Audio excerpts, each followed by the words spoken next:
ভারতীয় জলসীমায় আটক আল্লাহ মালিক ট্রলার সহ 15 জন বাংলাদেশি মৎস্যজীবী। অবৈধভাবে ভারতীয় জলসীমায় প্রবেশ করার অভিযোগে তাদের আটক করা হয়েছে। ভারতীয় জলসীমার মধ্যে ওই ট্রলারটিকে সন্দেহজনকভাবে ঘোরাফেরা করতে দেখে তাদের আটক করা হয়েছে। আটক করেছে ভারতীয় উপকূলরক্ষী বাহিনী।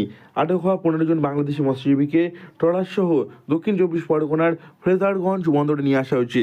গতকালকে সন্ধ্যেবেলা আমরা একটা ইনফরমেশন পাই ইন্ডিয়ান কোস্টগার্ড স্টেশন ফ্রেজারগঞ্জের কাছ থেকে যে এরকম কিছু বাংলাদেশি যারা ভারতীয় জলসীমা লঙ্ঘন করে অবৈধভাবে মৎস্য আহরণ করছিলেন। তো সেই ইনফরমেশনের উপরে বেস করে আমাদের পেট্রোলিং যে ভেসেল থাকে তারাও রেডি ছিলেন এবং ওনারা আজকে এখন ওদেরকে হ্যান্ড ওভার করলেন। 15 জন মৎস্যজীবী ছিলেন। এর আগেও তো গত মাসে 107 জন। 107 তারা কোথায় এখন? তারা তখন জেল কাস্টডিতে আছে ভারতবর্ষে।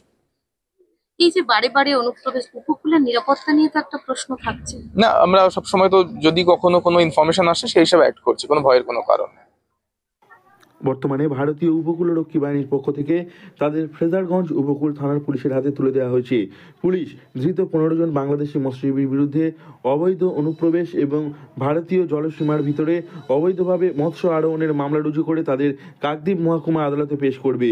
উল্লেখ্য, গত নভেম্বর মাসেও একই অভিযোগে 4টি বাংলাদেশি ট্রলার সহ 107 জন বাংলাদেশি মৎস্যজীবীকে আটক করেছিল ভারতীয় উপকূলরক্ষী বাহিনী। সেই 107 জন বাংলাদেশি মৎস্যজীবী ভারতীয় জেলে বন্দী রয়েছে। একদিকে রাজ্যের এসআইআর আবহ, অন্যদিকে বাংলাদেশের বর্তমান পরিস্থিতিতে বারবার এই অবৈধ অনুপ্রবেশের ঘটনা ঘটায় নিরাপত্তা নিয়ে নতুন করে প্রশ্ন উঠেছে।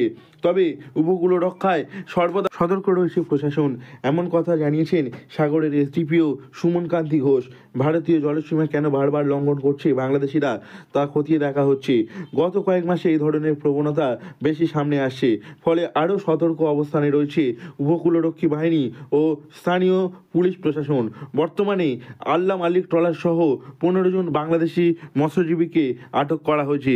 তাদেরকে ফ্রেজারগঞ্জ উপকূল থানায় হস্তান্তরিত করেছে নৌবাহিনী। দক্ষিণ 24 পরগনা থেকে নব মল্লিকের রিপোর্ট, লোকাল 18 বাংলা।